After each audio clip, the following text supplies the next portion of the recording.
I have been winning almost all of the national competitions here. That is my story, basically. The layover was comparable to like a long hike. The guy who took us to the hotel couldn't speak any English or stuff. Again, we had to find food. There was this female only class. So the gym was actually closed. Yeah. The first impression is that the building was so big that they had like how many gates? Like 9 gates? Yeah, there are like 9 gates, yeah. Just met the guys from Azerbaijan. No, Kazakhstan. Kazakhstan. The elevation is low. They were like, you might run fast. I was like, so which place should I go with? Is it?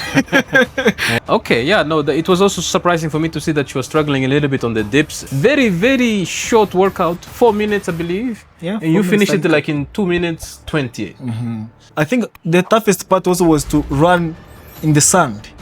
So the rule was that you cannot pass the knee. So I did the very first. strict, yeah. Yeah, I did the first. They said no rift.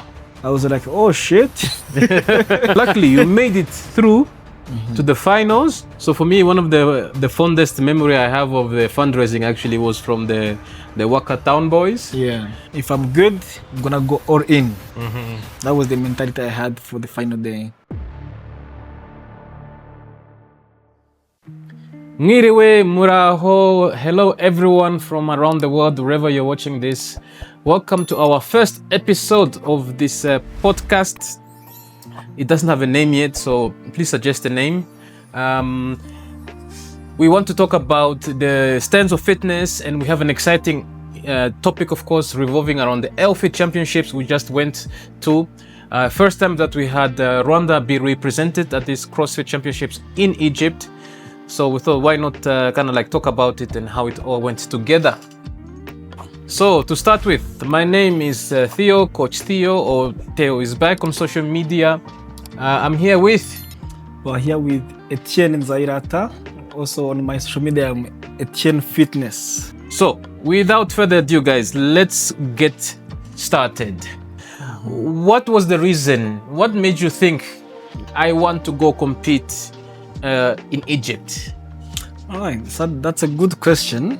I'm a CrossFit athlete based here in Kigali, Rwanda, and I would say, not to brag or boast myself, is that I have been winning almost all of the national competitions here. So I was looking in a way of challenging myself, and I know ELFIT is one of the biggest, CrossFit competitions that we have here in Africa. So I want something that challenge me, kind of test my levels at the same time, and that's why I signed up for the ELFIT championships. Okay, awesome. So, what does it take to able to go to this championship in Egypt? Can anyone just go, or do you have to pay someone to get there? Like, how does it work? Yeah, so I think for me, I started seeing ELFIT championships last year, of course on social media, mainly on Instagram. That's where I started checking their updates and their qualification process. So for the elite category and some of other categories, you have to do the qualifiers. And for me, I want to do elite. Like I said, I want something that scares me even a little bit. So for the elite, it takes to do the qualifiers. So the qualifiers, you do 3 workouts. When you pass, so for me, in my category, there are so many people who do the qualifiers, but they have to do 42 people. They have to cut the top 42. They're the one that have to go to the finals. To the finals, okay. Okay, so very interesting. So for the people who know you in recent years, they just know you as Etienne, the fit CrossFitter, the one who wins most competitions. But maybe, can you explain to us, like, how did you get into CrossFit? Like, where did you start? Okay, that's a good one. So for me, my personal story starts, of course, here in Kigali Fit. So before Kigali Fit, I was a person who loves sports. So from doing calisthenics, so like handstands, push-ups. Also, I was doing like sports in high school. Did almost all the sports. So I did football. I was not very good at it, but I was average. I did handball as well. I did basketball. That was 2020, but that was the end of 2020, and then 2021.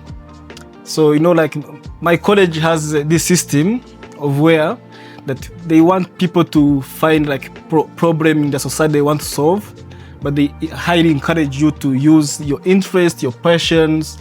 So that's why I started, like discovering what I like, what I love, what can I do with it. That's where I started learning like, now I actually love fitness. This is true. I did some test about myself. I discovered that I truly love fitness. Then I started learning how can I now use my passions, maybe to solve one of the problems we have in Rwanda of the obesity which is coming up, So that's how I wanted to be a coach. And I find Kigali Fit on internet, on Instagram. So you were looking for people who are passionate about sports, who want to learn about CrossFit and be the CrossFit coaches. I was like, this is very interesting. I was looking for it. Actually started doing some online courses, but it was in the beginning, Then I was like, now this is in Rwanda. I am here in Rwanda. It's like close to me. I was like, this is very interesting. So the prices were not too high, Asked my friends, like, what do you think? They were like, this is good because at the end of the day, they're giving you gym access. Even if you don't be a coach, you'll be fit. So it's a win-win. I was like, let me do this. Let me give it a try. That's where I started CrossFit. I didn't know it before. It was very new here. Now that was in 2021.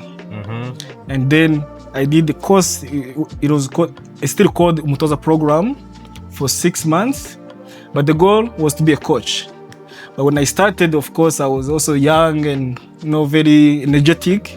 After the CrossFit class, I and my friends were doing other, started learning muscle ups, doing some bodybuilding. We had enough time, I would say. And then it actually went beyond being a coach. And then I was now also looking on the internet. I see people in Europe, in America who do this for a living. I was like, I'm now inspired.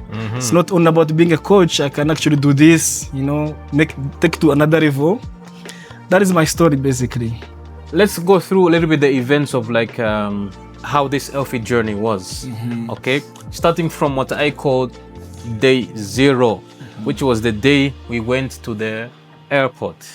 Okay, so first of all, was that experience for you? Have you ever traveled internationally before? What is your experience in traveling online? So I would say I don't have much experience. I guess I just traveled by flight once before that when I went to Kenya. Okay. Yeah, but that was my second time using the flights in my travels. Yeah. Okay, so maybe it would be good to kind of like share a little bit of our perspective, my perspective and your perspective as the athlete, and me as the guy, as the manager who was behind the screen doing some stuff. So the most difficult part about this journey that I had to do was to get a visa. And getting a visa from Egypt is not easy. But luckily we got the visa like on a Friday. And we traveled on a Monday, which for me was like a big relief that we got it. Okay, so we went to the airport. We took the flight with Ethiopian Air. It was fine, right? Yeah, it was fine. It was fine. And then we arrived in Ethiopia for a layover.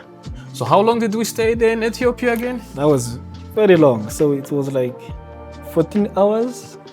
14 hours, Yeah, because that was very long. That was very long, Kabis.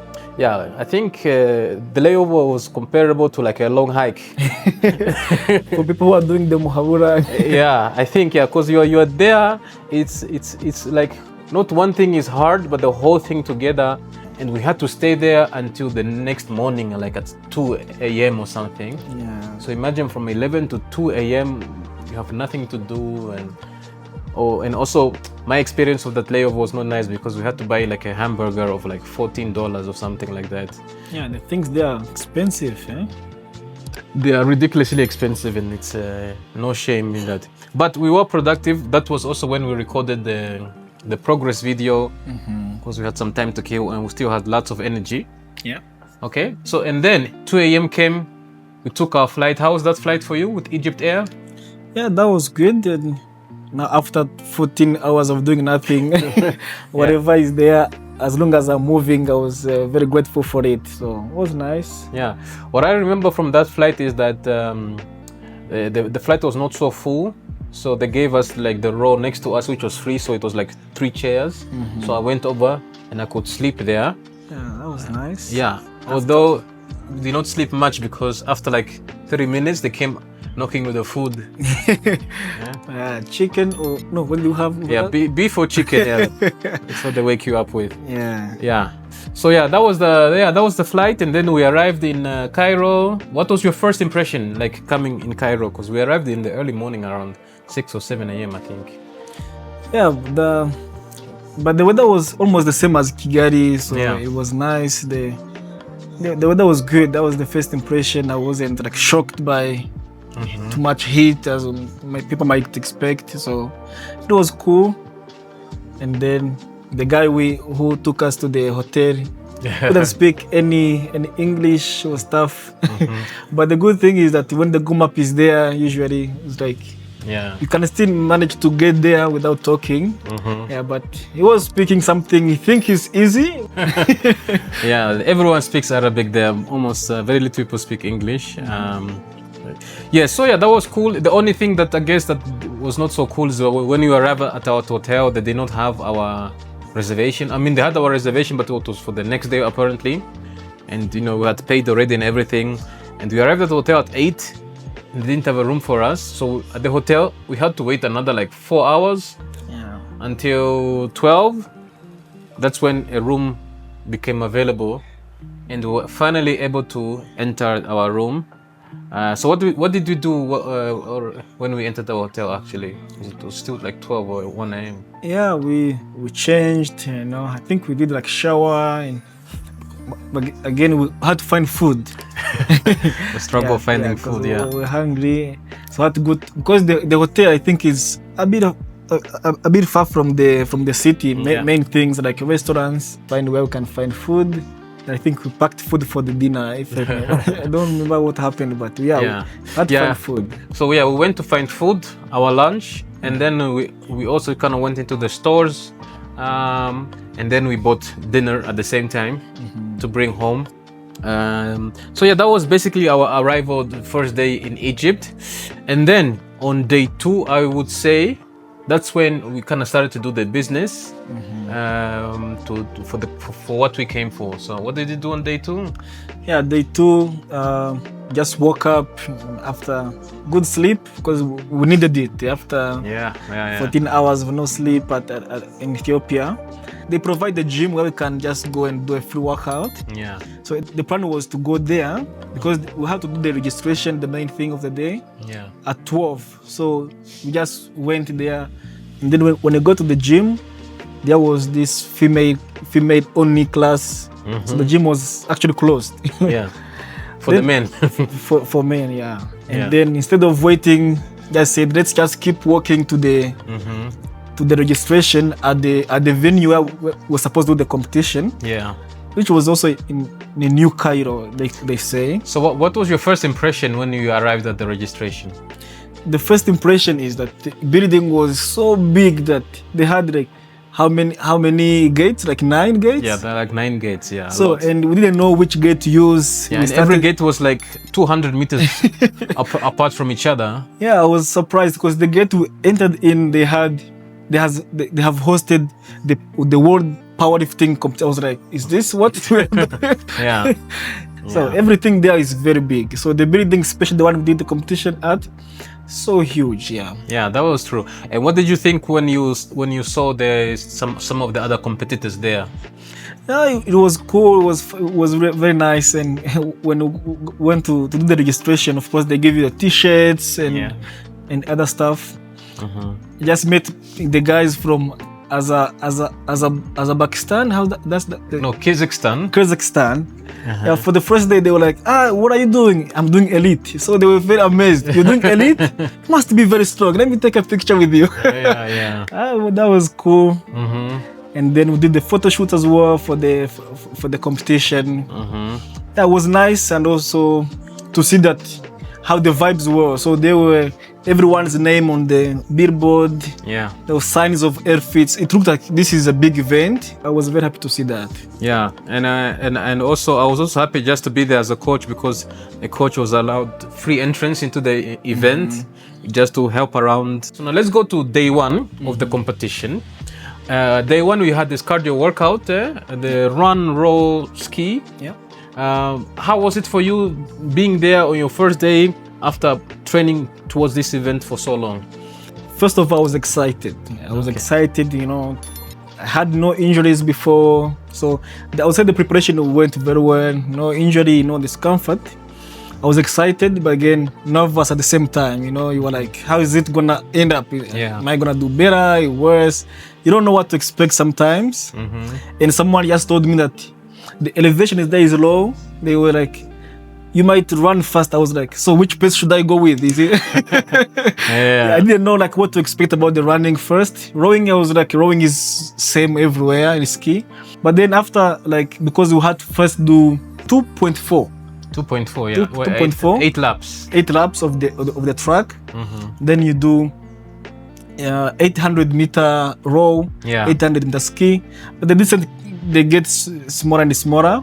So the first 2 laps, I followed some guys who I was like, hey, let me try to keep up with them and see how it goes. And I was actually faster than my pace here in Kigali. And after like 2 laps, I was like, actually I can keep it, which was really fast. So I think the elevation thing, like, they might make a small difference. Okay, yeah. Yeah, but I would say the pace was higher than I normally train at. Yeah. So, and from those 3 events, the running, the rowing, the skiing, which one was your toughest one for you that day? I would say skiing, because also you know that here most of the gyms they don't have ski. If you find a gym that have skis, have like maybe 2 or 3. So also for me, I don't really do ski that much. So that was my toughest, you know, among the 3: run, row, and skiing. Okay. Yeah. Okay, yeah, that was good. It was a tough event, I think, also because it was in the blistering sun, but we realized that was not the biggest factor for you, no? No. Okay, well, good. And then we went to workout number 2, which was, for us who were watching, looked like a very fun event of 50 toes to bar, 40 box jump overs, 30 dips and travels, and then the pegboard. Yeah. How was it for you looking at the workout and seeing that a lot of people were struggling at the pegboard? Yeah, that was that was very, like I would say, that was scary to. That's what I would say. Like, to see everyone is like, you know, is getting stuck at the pegboard. So I was like, what? So that means I'm not going to pass the pegboard. So I didn't know what to expect at the same time as well, because I do pegboard here in the gym, but also the one that I do here in the gym, it is vertical. Yeah. The other one was horizontal like this. Yeah, I was like, I'm sure I can do it, but again at the same time I was like, but everyone is failing at the pegboard. Like, yeah, I didn't know so much to expect. But yeah, I was like, I will figure it out by the time I get into it. Yeah. And so when you entered the competition, from all of those 4 things, so the toes to bar, jump overs, dips and travels, and the pegboard, which one was the pegboard also for you the most challenging one of them? Yeah, I would say it was the most difficult among the other movements. But I think also doing the dips after the pegboard made the dips tough. I know that it's tougher than the pegboard, but doing them after the pegboard, you know, that was tough. I was like shaking, you know. Yeah, I would say the movement by themselves, pegboard is the toughest. Okay. But the flow of doing dips after the pegboard, that was tough. Yeah, that's true. Yeah. Okay. Yeah. No, it was also surprising for me to see that you were struggling a little bit on the dips, and that you said that it was tough, because I thought that every gym bro can do that, you know. And then the day was kind of over after that. We went to grab food, sleep, and come back. Yeah. So on competition day number 2, remember we started with the sand event with the farmer's carry, I believe. Yes. Very, very short workout, 4 minutes, I believe. Yeah. And you finished it like in 2 minutes 20. How was that workout for you, going into it? So that workout was, you know, like also we discussed, you know, the goal was to beat the time cap, you know, and when you know that this is 4 minutes time cap, you are like, let me just go as hard as I can, and then I will just rest the whole the whole time after finishing the workout. So I would say for me, I was like testing the weights. I found that actually the weights is not like crazy heavy. So it was okay to sprint a little bit. Yeah. So the farmers carry, I think the toughest part also was to run in the sand. It has this thing that you cannot go as comfortable as you normally do it on the land. So that was the toughest part. But about the weights, I think it was okay to like sprint it a bit and then rest after you finish the workout. So that was fun. I think I enjoyed that workout. So doing the workouts in the sand for the first time it was a good experience. Okay. Yeah. So we need to do more sand workout, eh? All right. So after that short workout, we went into I think your most dreaded workout of the day, which was doing swimming and pistols. Yeah. So first of all, why were you dreading this workout in advance? I started actually swimming last year by myself. So I was doing whatever I can do to survive. And then this year was the year that I actually started taking swimming seriously. And now I started working with the coach. So I was at the level where I'm not confident enough, to do like the total distance was 200 meters. So I was like, I'm not sure if I will do it with the pistol squats. What if I have some cramps, Yeah. So I wasn't confident about my swimming. That's why I was like, I was afraid for this event. But then surprisingly, I didn't do too bad. So on the competition day, I started with the freestyle, going the 50 meters. But then the pistol squats, when I came back, I did the freestyle. I was like, nope, that is not happening. That's when I started doing the breaststroke for the rest of the swim, which is still fine. I still finished the workout. This is the good thing about CrossFit, is that whichever style you have, as long as they get you there, you are all good. And I think also doing the pistol squats gave me advantage, because some people who are good at swimming, they were like maybe 30 seconds ahead. But when we got the pistol squats, I was trying to go faster. Then we finished almost at the same time. They catch me on the swim, I catch them on the pistols. So that gave me some advantage to be able to do pistol squat easier. No, and I must also add on that, looking at the whole crowd, it almost looked like they could not swim, but of course they were tired, but they were like really holding on to the railings, to the cables, or to the side of the pool. So I guess it was a good competition, because the swimming in the African continent is not a very big thing. That it's not many people do lots of swimming in Africa, I think. That's true. And you could see that like these high level athletes who are like struggling, like almost not able to swim. All right, so after the swimming, we had the snatch event, which I believe you were quite confident in. But it is the event, I think, leaving this competition, where you will learn the most from. That's true. Yeah. So can you tell us, like, how did the snatch event go for you? So the snatch event, I didn't worry too much about it before. I have tested that workout, before we go to the competition. So I kind of knew the numbers. So I was like, I'm good. Whatever happens, that's going to be surprising, but I was sure. And then I started very well, the 5 rep max touch and go, power snatches, did 80, good. The plan was do 80, 90, 95.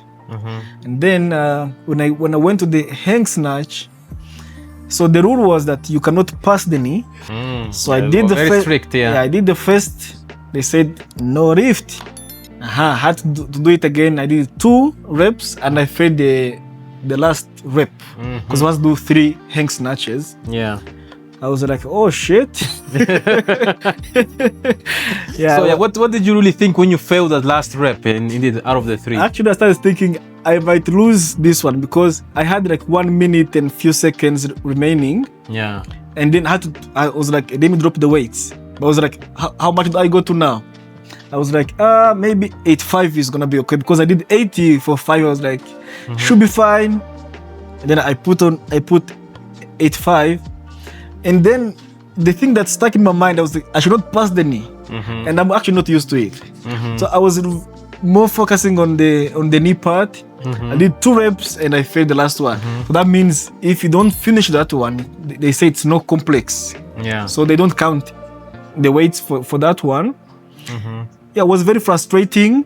Yeah. Because let's say if I failed 85, that means the person I was ahead, they gave me like 85 kg difference. Yes, so yeah. that made the big difference on the leaderboard. Yeah. Then I did the last one, but of course, if you miss one, it means your score is not gonna be good at the end of the session. Yeah. So that was my worst, but I learned a lot. I will not say it was the worst. It's good to learn as well, but this is what you learn when you do this first competition internationally like this. Everyone is watching and have like one chance, to do something. Yeah. All right. So and then the final day came, where it started with what you could call the quarterfinals, and where the first cuts happened. I think the first 30 or so were allowed to go through. Yes. Yeah.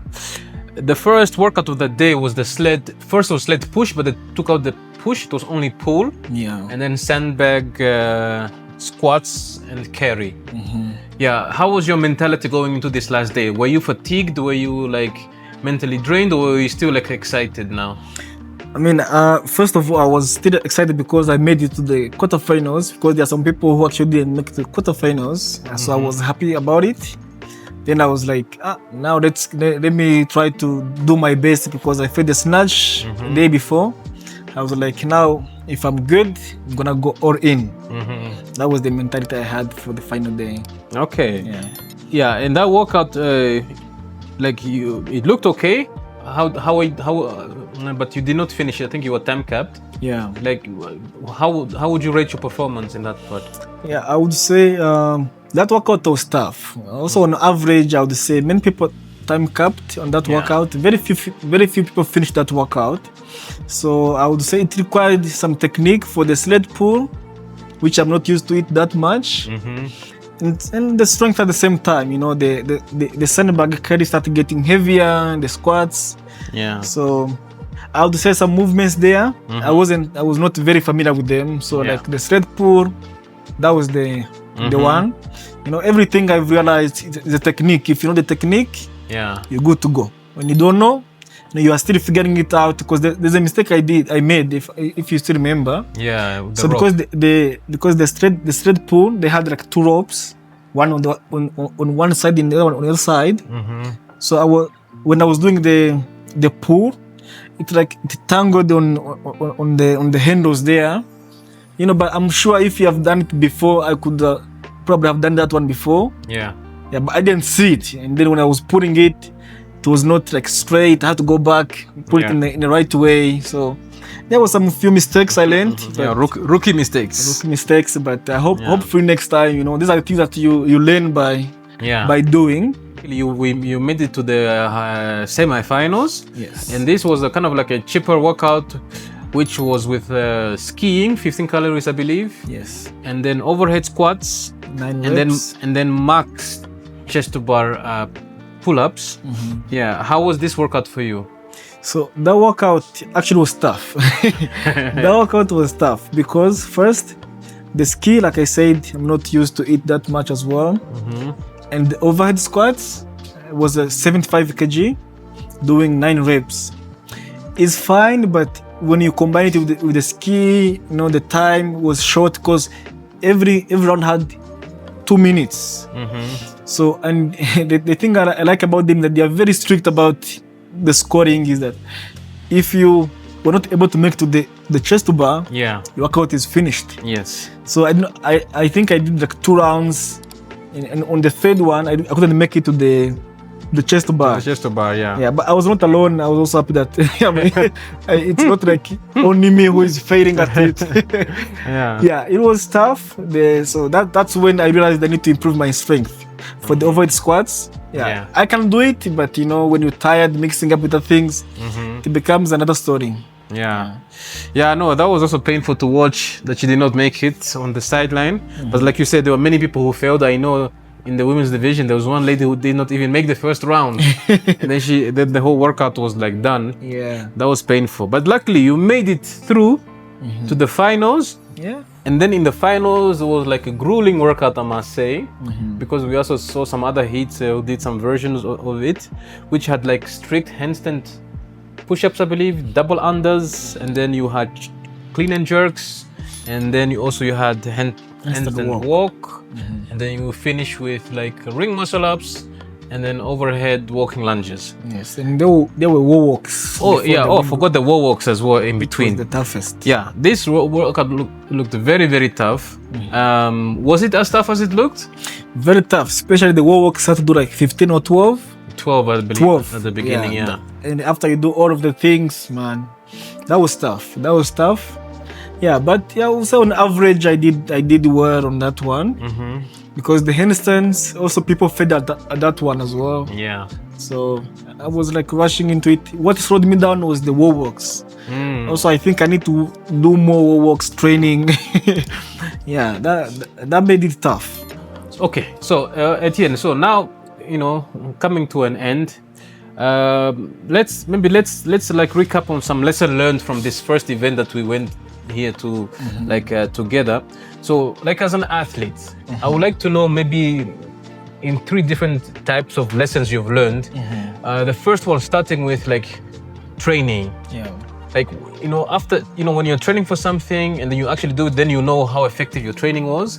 So what would you say was the lesson learned in your training? Like, how would you do your training different next time? For me, I would say, there are some things that I was not doing in my training. So when you do CrossFit, I think you should diverse your training. So for me personally, there's something that I'm going to really work on. So like the ski, we have the ski here, but I didn't really pay so much attention in it. So like those are the things that you neglect, but one day they'll bring it there. Yeah. So if you do CrossFit, you should never like neglect anything. Yeah. So for me, I'm going to really do skiing so much more than I used to. Swimming as well, because in CrossFit you have to be able to do almost everything. Yeah. So swimming, make sure that the technique is good, and what else? Like the pegboard. The pegboard. So the one we have here is like the vertical. Now we need to find another one which is horizontal. Yeah. So that you're like a well-rounded person. So that you know that if I go in a competition, I'm sure that almost everything they might bring, I'll be good at it. I will do my best. Okay. So my training next time, I was training very well, except that I was missing some movements. Yeah. In my training, so I'm going to work on that. And like I said, for the overhead squats, the strength mattered there. So also I would say, when you do CrossFit, when you are light, give you advantage for the gymnastics, but it kills many things. So which is I think is very important. Yeah. So it's good that we find the weights that kind of heavy but not too heavy as well. So for me personally, I will probably gonna add like 2 to 5 kgs. I hope some muscles in there. Okay, and then what would you say is your biggest lesson you've learned from competing internationally? Yeah, for me the biggest lesson I've learned is that it's possible. Everything is possible. Because if you'd ask me like a year ago, is like, will you be able to compete internationally? I wouldn't say anything. I was like, maybe or not, But once I've done it, now I know that it is actually possible. Yeah. And also there are some events where I was like number 6 overall. It is even possible to win if you train well, if you do everything right. You can go far. Yeah. So for me, the biggest lesson I've learned, regardless the mistakes, the things that have happened, I learned that it is possible. If you want to compete at, some people, I might tell them I want to go to Wadapalooza, they'll be like, no, it's not. Yeah. But it's actually possible. It's actually possible. So that was my biggest lesson. Regardless, whatever might have happened, Yeah. Okay. It's possible. Okay, and then lastly, because also just training and competing, and getting to that place is not does not happen by itself. There was a lot of organization that had to happen. We had, for example, to start like a whole fundraising campaign because it was not cheap to get there. What are the lesson learned there, like in the whole organizing yourself to be able to get there? Yeah, okay, that one I would say much because there's so many things that have happened. For me, I would say two things. The first one is that when you're doing these things, you should not do it alone.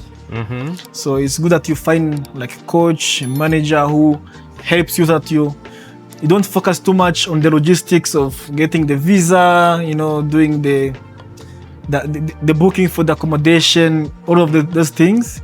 So that is number one. So don't do it alone. Yes. Find people who actually also know what's going on here and there, so that you are sure that I can focus on training, I can focus on this and this, but not all by yourself. Yeah. And the other thing is that I was also very surprised, when we did this fundraising, like we didn't have so much to expect. It's like, are we gonna make it? Are we not gonna make it? It was like 50-50. Yeah. But we realized it's actually possible. People care, people see, and people believe when you have a goal, people actually believe in you, especially when they have been seeing you, starting from here and there. Yeah. I would say when you ask for the help, like with a reasonable reason, people actually believe you and people are actually willing to support you. Yeah. So don't be afraid to ask for the help when you need it for a better reason. I totally agree with you. So for me, one of the fondest memory I have of the fundraising actually was from the Waka Town boys. I just came into the gym and I found the gym was full of the athletes from Waka Town. They came and did like a very crazy workout. They invited me to join, but I was like, no, guys, you need to give me 1 month advance notice to come and lift this weight. But they came, they trained with you, and then later they came and they put some money together, and they all like donated, which was very heartwarming to see all of these young athletes just coming together to support, to stand behind you. I think that was very fun to see. All right, so we're coming to an end now. Etienne, any final words you have for our viewers, our fans, our watchers? The final word is that now I'm preparing for the next year, and I think next year is gonna be the year that the things are gonna go very well, I hope. And I just encourage you guys to follow this journey on our social media, of course. So there are so many things that are coming up, including CrossFit Open. So now next year, they brought the semi-finals, which is going to be also in the region in Africa. So we are hoping to get there as well, and I'm pretty sure now I have the reason now to go all in, train harder and smart. So I would say the future looks better. So guys, stay tuned. We'll post all the updates about that. I think it's gonna be exciting. Amazing. Yes, guys, thank you very much for watching our first episode. More of this to come. As Etienne said, we are already planning for our season of 2026. So we invite you guys to follow us through, and if you are an athlete who also wants to join us in this CrossFit madness, let us know, because next year we want to go with a big group with fans and athletes. Don't forget to subscribe, guys. Check the link in the description of this video for all of the details of everything we've talked about. And we'd like to see you in the next episode. Murakoze. Bye bye. Thank you.